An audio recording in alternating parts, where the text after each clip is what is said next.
नमस्कार दोस्तों, स्वागत है आपका रोशनी पब्लिकेशन के यूट्यूब चैनल में। दोस्तों, आज के इस सेशन में हम लोग काव्य खंड को पूरी तरह खत्म करने वाले हैं।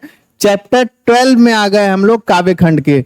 Bihar school examination board class 10th जो 2026 में एग्जाम देने वाले हैं, वैसे बच्चे के लिए हमारे रोशनी पब्लिकेशन के द्वारा इस यूट्यूब चैनल के माध्यम से आपका क्या कैप्टन बैच लॉन्च हो गया था। और उसमें हम लोगों ने वादा किया था कि आपके हर एक सब्जेक्ट के, हर एक चैप्टर के, हर एक टॉपिक को कवर किया जाएगा।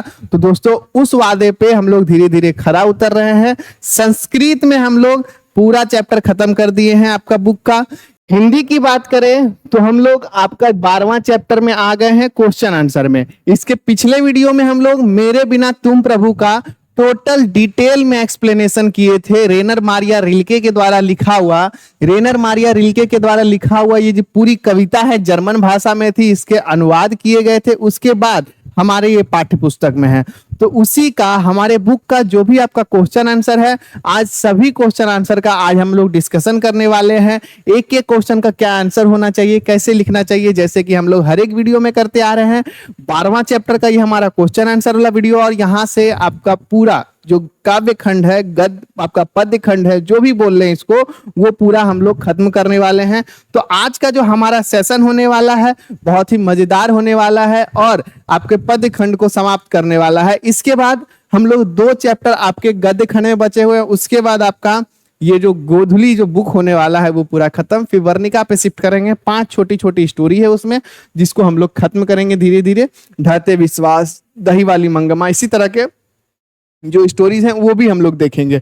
आज हम लोग देखेंगे क्या, इसका क्वेश्चन आंसर। उससे पहले ये जितना भी क्वेश्चन आंसर मैं हर एक वीडियो में आपको बताता हूं दोस्तों, आज हम लोग जो भी क्वेश्चन आंसर डिस्कस करेंगे, या इससे पहले भी जो चैप्टर का हम लोग क्वेश्चन आंसर डिस्कस किए थे, वो सभी क्वेश्चन आंसर आपको line by line as it is आपको हमारे रोशनी पब्लिकेशन के कैप्टन गोधुली में देखने को मिलेगा।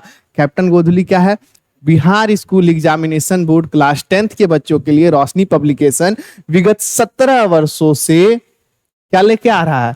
विगत 17 वर्षों से लेके आ रहा है आपके लिए बहुत सारी पुस्तकें। बिहार बोर्ड के विद्यार्थियों के लिए खास बहुत सारी पुस्तकें हैं, जिसमें आपको ऑल इन वन फायदा मिलेगा। क्या? All in one. इसमें आपको क्या मिलेगा? जो भी आपके बीटीबीसी बुक के कंटेंट है, जो भी आपके स्टोरी है, पोयम है, वो सभी एज इट इज आपको मिलेंगे। यानी जो कंटेंट आपको वहां मिल रहा है वो यहाँ भी मिलेंगे।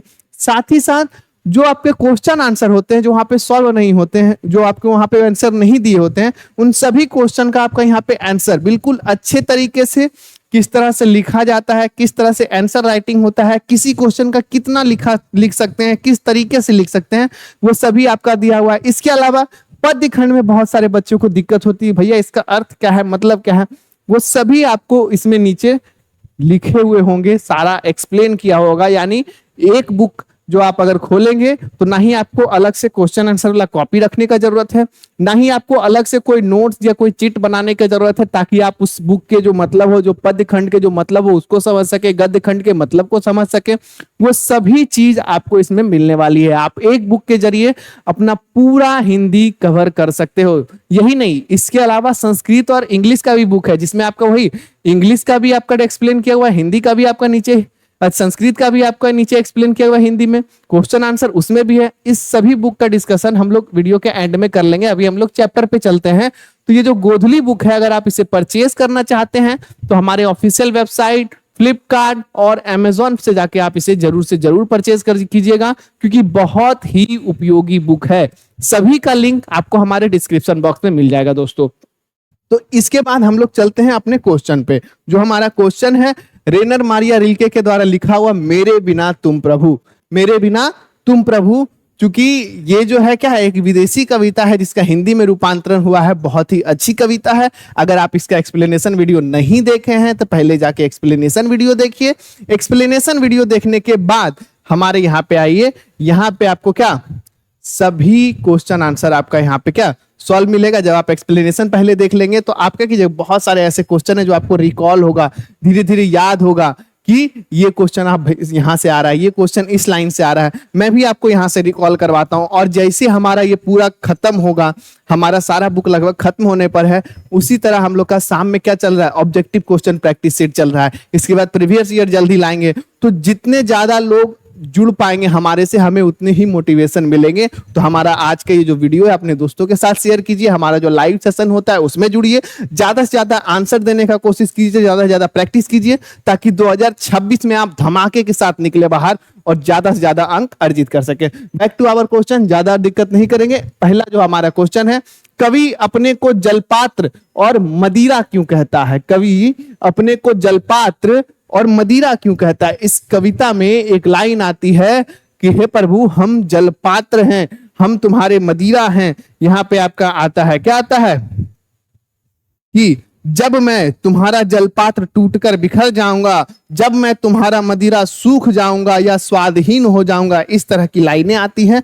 वो क्यों कहता है? रेनर मारिया रिल्के, क्या रेनर मारिया रिल्के जो कि यहाँ के इसके कवि हैं, किसके? मेरे बिना तुम प्रभु, इनके कवि हैं।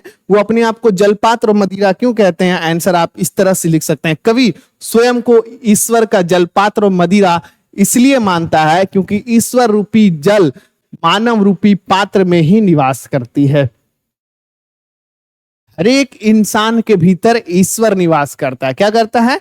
हर एक इंसान के भीतर ईश्वर निवास करता है। पिछले वीडियो में हमने आपको समझाया था कि जलपात्र कहता है, क्यों? क्योंकि इन मानव जो है, मानव के अंदर एक जो आत्मा होती है, उस जो परमात्मा का अंश होता है, वह इंसान के भीतर निवास करता है। उसी तरह क्या कवि कहता है कि मैं भी तुम्हारा जलपात्र हूं, तुम मेरे भीतर निवास करते हो। केवल मनुष्य ही नहीं उस जल को शुद्ध और सुरक्षित रखता है, केवल मनुष्य ही उस जल को शुद्ध और सुरक्षित रखता है। किसको? ईश्वर को। कैसे? अपनी भक्ति से, अपनी भावना से।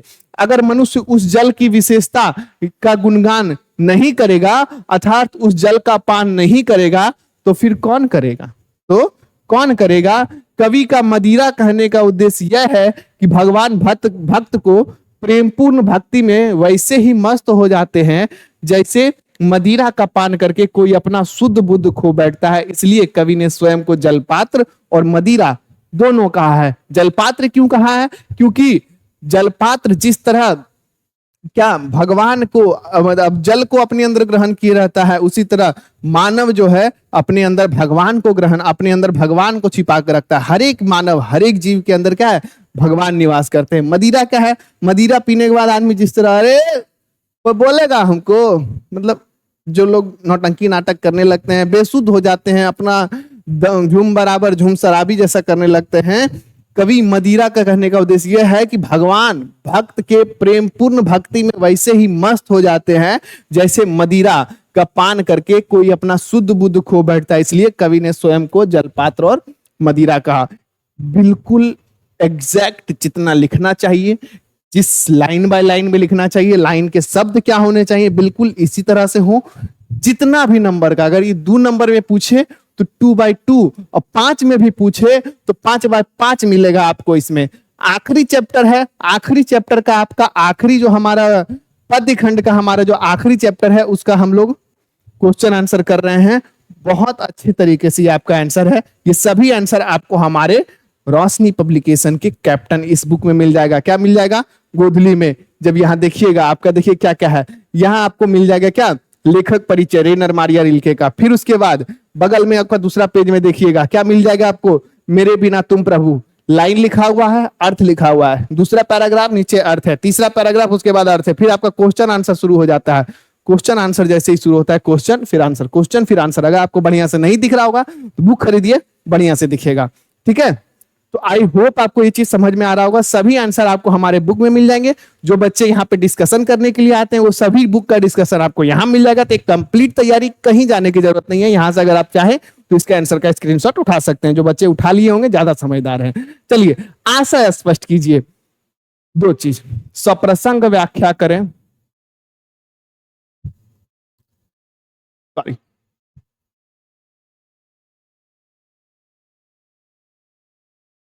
सप्रसंग व्याख्या करें, व्याख्या करें और आशय स्पष्ट करें। तीनों सेम है। क्या है? तीनों सेम है। ये क्या है? आशय स्पष्ट करें। इससे पहले सभी चैप्टर में आ रहा था स्वप्रसंग व्याख्या करें, तो तीनों क्या है? सेम है। मैं तुम्हारा वेश हूं, तुम्हारी वृत्ति हूं, मुझे खोकर तुम अपना अर्थ खो बैठोगे। कैसे लिखिएगा? प्रस्तुत पंक्तियां हमारे पाठ्य पुस्तक गोधुली भाग 2 के मध्य खंड के शीर्षक मेरे बिना तुम प्रभु से लिए गए हैं। इस आपके क्या इस कविता के लेखक रेनर मारिया रिल्के जी हैं। इस पंक्ति के माध्यम से उन्होंने कहने का प्रयास किया है कि क्या कहने का प्रयास किया, उसका अर्थ लिखना है कि इस पंक्ति में कवि रेनर मारिया रिल्के प्रभु को संबोधित करता हुआ कहता है। क्या कहता है?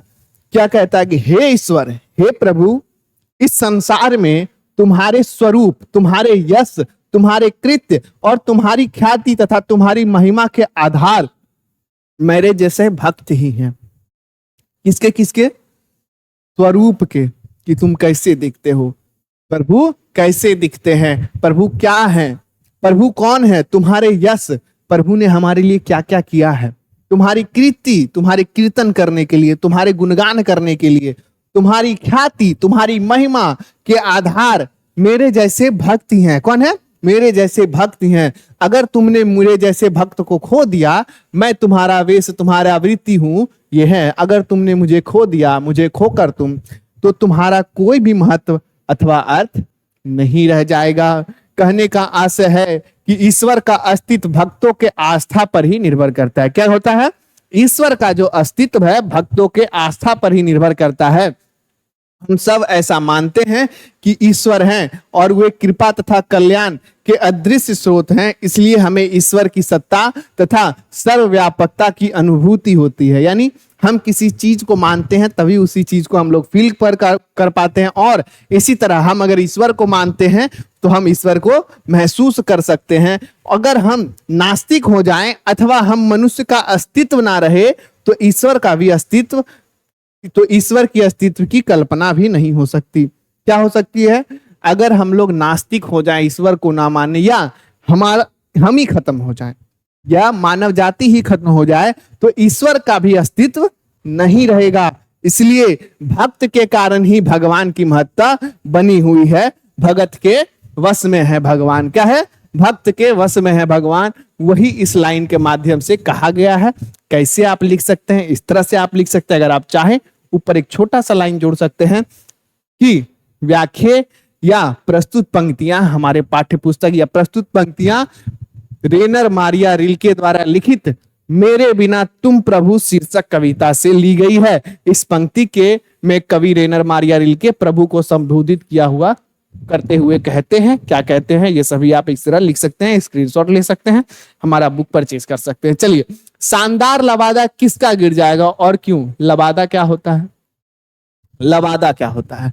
पिछले सेशन में हम लोगों ने बताया था, मैंने आपको बताया था क्या, कि लबादा होता है, कोई भी अगर आप मंदिर जाइएगा या कहीं भी जाइएगा ऊपर ऐसे छत्ता बना होता है, छत्र आप बोल सकते हैं, एक तरह से छत्र। देखिए वहां पे तो आपका लबादा ये है, लेकिन शानदार लबादा किसका गिर जाएगा? लबादा एक तरह से बोल सकते हैं महिमा, गुणगान, आप और भी बहुत सारे वर्ड हैं, आप क्या बोल सकते हैं, ख्याति, इस तरह के वर्ड हैं। किसका गिर जाएगा और क्यों गिर जाएगा? शानदार लबादा ईश्वर का गिर जाएगा, क्योंकि यदि भक्त का अस्तित्व नहीं रहेगा तो भगवान का भी कोई अस्तित्व नहीं रह जाएगा अथवा अर्थ नहीं रह जाएगा। आप बोल सकते हैं लबादा का अर्थ अस्तित्व भी है, अस्तित्व भी है। किसका? कवि में लिखा हुआ है, हे ईश्वर तुम्हारा शानदार लबादा गिर जाएगा। क्यों? क्योंकि जब भक्त ही ना होगा, इस इंसान ही नहीं होगा, तो भगवान का गुणगान करने वाला ही नहीं कोई होगा, और इस प्रकार ईश्वर का जो लबादा है, ईश्वर का जो महिमा का जो गुणगान है, ईश्वर की जो महिमा है, वह भी धीरे समाप्त हो जाएगी। और क्या हो जाएगा? शानदार, उनका ईश्वर का शानदार लबादा गिर जाएगा। शानदार लबादा ईश्वर का गिर जाएगा, क्योंकि यदि भक्त का अस्तित्व नहीं रहेगा तो भगवान का भी कोई महत्व अथवा अर्थ नहीं रहेगा। 2 नंबर का क्वेश्चन में बहुत बार आता है कि शानदार लबादा किसका गिर जाएगा। कोई दिक्कत नहीं, 3रा नंबर क्वेश्चन भी हम कर लिए हैं, 4था पे चलते हैं। कवि किसको कैसा सुख देता था? कवि किसको कैसा सुख देता था? चौथा नंबर का क्वेश्चन का आंसर कैसे लिखेंगे? इस तरह लिखेंगे, कवि अपने कपोलों की नर्म सैया पर विश्राम कर रही ईश्वर की कृपा दृष्टि को सुख प्रदान करता था। देखिए, ईश्वर की कृपा दृष्टि को सुख प्रदान करता था, यानी ईश्वर कृपा करते थे, उस कृपा पे क्या बोल सकते हैं, कवि सुख प्रदान करता था। कृपा को पर कवि जो है सुख प्रदान करता था। क्यों? वह उसे चट्टानों की ठंडी गोद में सूर्यास्त के रंगों में घुलने का सुख देता था। अब क्या इसमें मतलब समझिए एक एक करके कि कवि किसको और कैसा सुख देता था। कवि अपने कपोलों की नर्म सैया पर विश्राम कर रही ईश्वर की कृपा दृष्टि को सुख प्रदान करता था, यानी अपने कपार पे, कहते नहीं है कपार खराब हो गया हमारा, लेकिन इसी कपार पे कृपा भी तो दे पड़ती है। तो उस पे जो इस मस्तिष्क पे, इस मनुष्य पे जो कृपा बरस रही थी, कपोलों की नर्म सैया पर विश्राम कर रही ईश्वर की कृपा को सुख प्रदान करता था। उसके बाद और कौन सा सुख प्रदान करता था?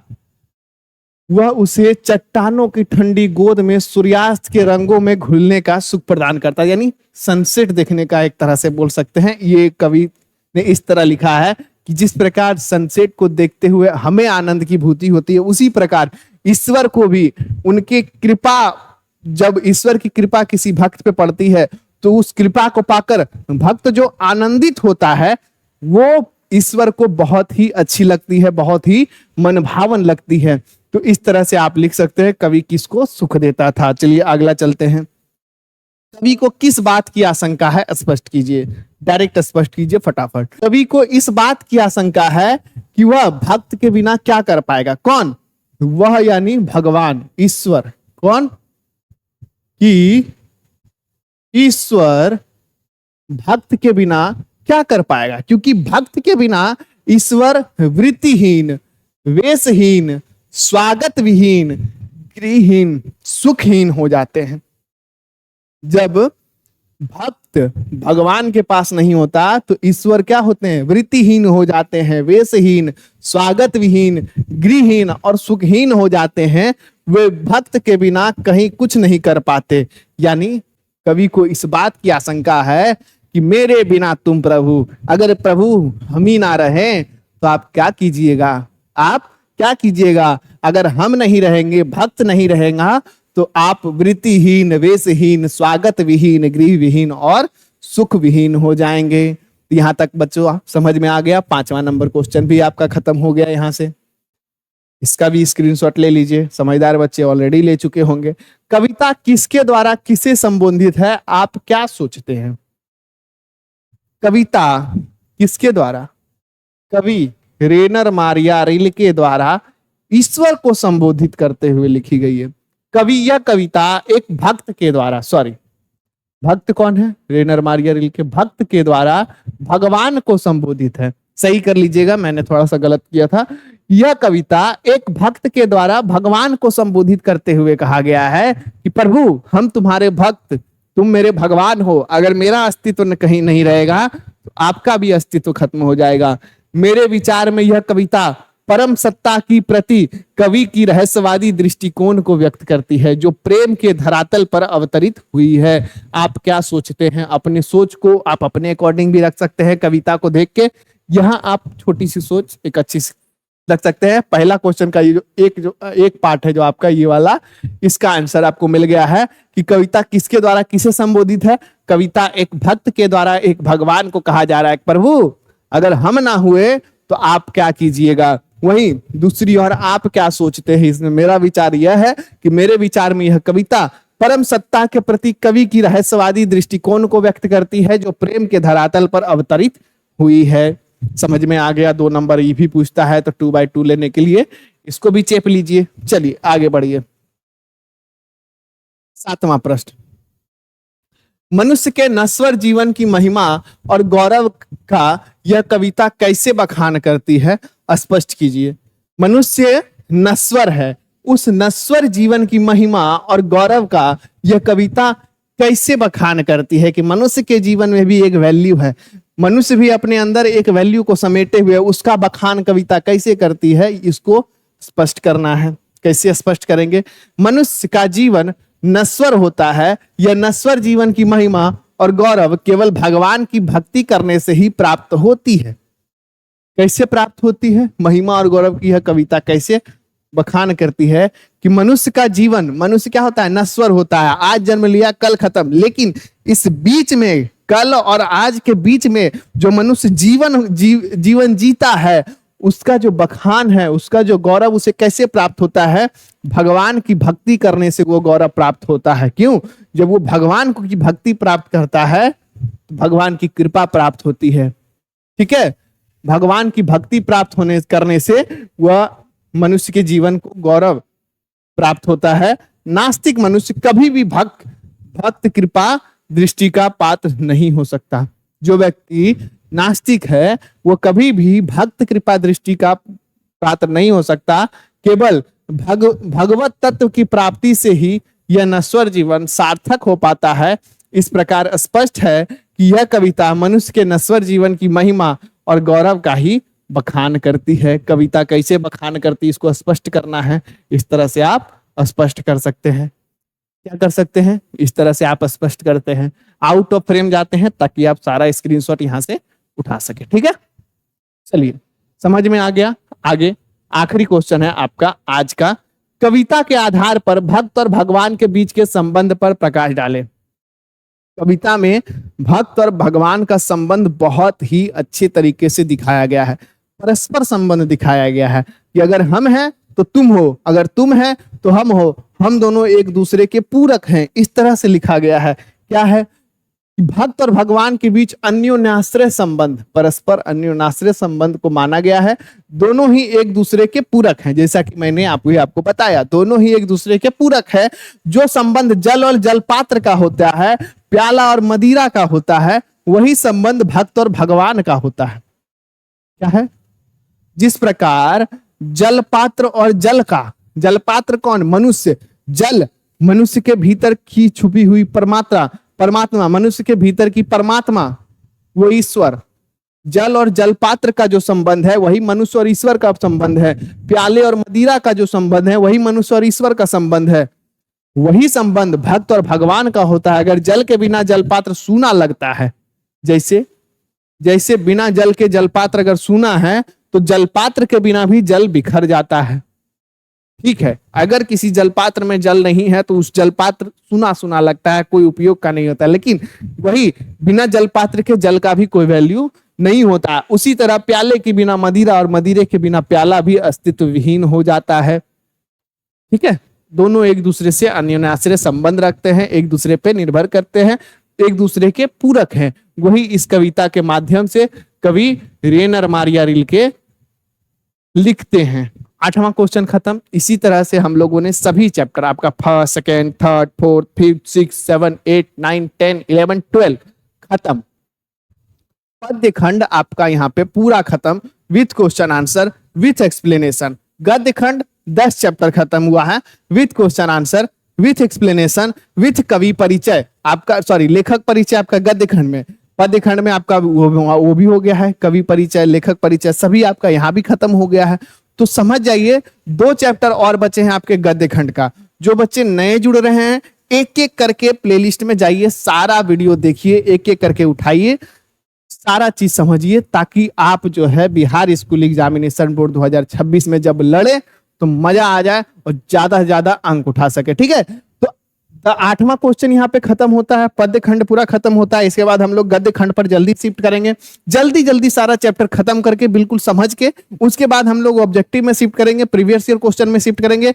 हिंदी का व्याकरण बचा हुआ है, संस्कृत का व्याकरण बचा हुआ है। संस्कृत को बहुत, क्योंकि देखिए मैं सोच रहा था पहले आपका जो बुक वाला पोर्शन है खत्म करूं, ताकि जो व्याकरण वाला पोर्शन है वो बच्चों से लाइव इंटरेक्ट करके आपका कंप्लीट कर सकूं। ठीक है, तो जो बच्चे अभी तक जुड़ गए हैं और भी लोगों को जुड़िए हमारे साथ फटाफट। जब मैं शाम को मिलूंगा तो एक एक करके सारा कॉन्सेप्ट आपका व्याकरण वाला क्लियर होगा। आपके प्रश्न होंगे, मेरे जवाब होंगे, मेरे प्रश्न होंगे, आपके जवाब होंगे। बहुत ही ज्यादा मजा आने वाला है। उससे पहले बहुत ही कम टाइम रह गया आपके बिहार स्कूल एग्जामिनेशन बोर्ड में, बहुत ही कम टाइम, आधा टाइम आप बिता चुके हैं, आधा टाइम आप और बचा है।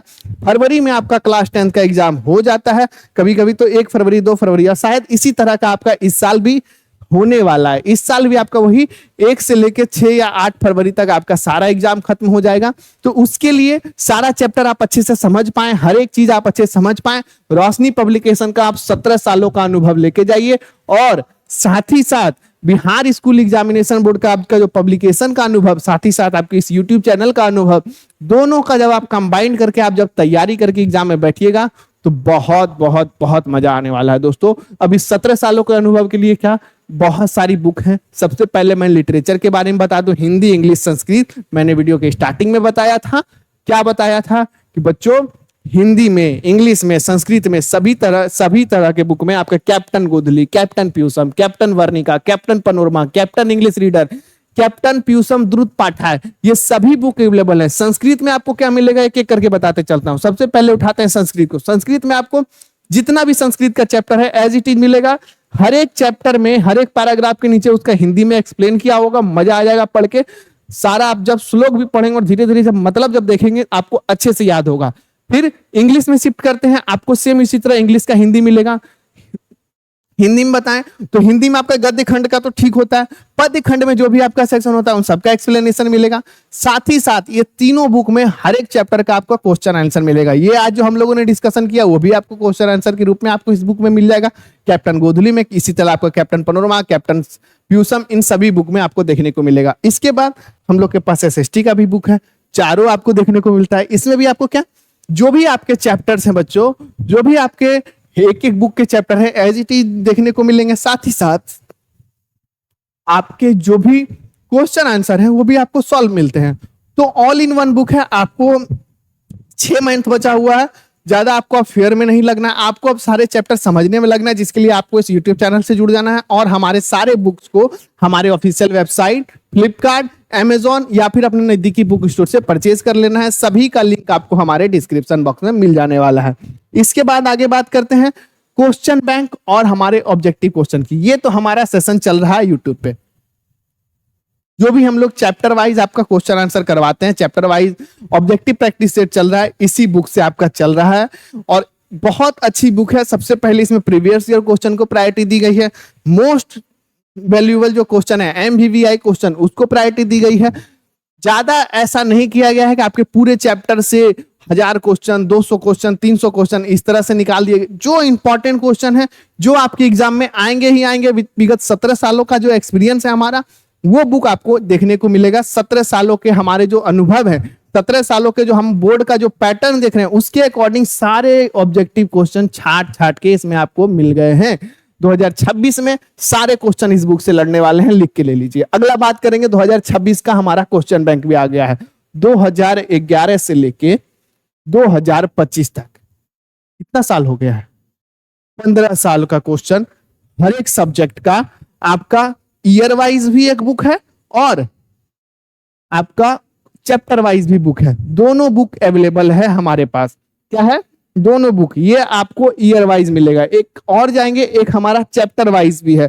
तो दोनों में से आपको जो सहूलियत बुझाए, जो अच्छा लगे, क्वेश्चन बैंक एक परचेज कर लीजिएगा, ताकि आप प्रीवियस ईयर क्वेश्चन जो आपके आ रहे हैं, प्रीवियस ईयर क्वेश्चन से आप कौन कौन से, किस चैप्टर से ज्यादा क्वेश्चन आ रहे हैं, कहां से ज्यादा क्वेश्चन पूछे जा रहे हैं, कौन सा चैप्टर पे ज्यादा ध्यान देना है, कौन सा चैप्टर पे थोड़ा सा एक बार दो बार पढ़ के आपका हो जाएगा, वो सभी पे आप एक अंदाजा लगा सकते हैं। साथ ही साथ आगे बात करेंगे तो रोशनी पब्लिकेशन का कैप्टन दिगंत है, कैप्टन रेनबो है। कैप्टन दिगंत क्लास 12 के लिए भी, 11th के लिए भी। ये भी आपका वही सेम पैटर्न पे जिस तरह का 10th का पैटर्न है। इंग्लिश में आपको हिंदी मिलेगा, इंग्लिश का Hindi with question answer. Hindi में आपको वही पद्य खंड का आपका पूरा हिंदी मिलेगा, हिंदी को एज इट इज रखा गया है गद्य खंड का, और साथ ही साथ सभी का क्वेश्चन आंसर मिलेगा। हमारा ऑफिशियल वेबसाइट ये रहा, लिंक आपको डिस्क्रिप्शन में मिल जाएगा और यहां से जाके आप इसे परचेज कर सकते हो। दोस्तों इतना आपको जो अगर समझ में आ गया होगा तो हमारी इस वीडियो को लाइक कर दीजिएगा, अपने दोस्तों के साथ शेयर कर दीजिएगा, ताकि ज्यादा से ज्यादा लोग हमारे इस चैनल से जुड़ पाए, हमारे इस पूरे पब्लिकेशन के, इस यूट्यूब चैनल का, हमारे पब्लिकेशन के एक्सपीरियंस का, हमारे पब्लिकेशन का बुक का लाभ उठा पाएंगे। तो आज का जो हमारा सेशन यहीं खत्म होता है। मिलेंगे आपको अगले किसी और वीडियो में, तब तक के लिए जय हिंद, जय भारत।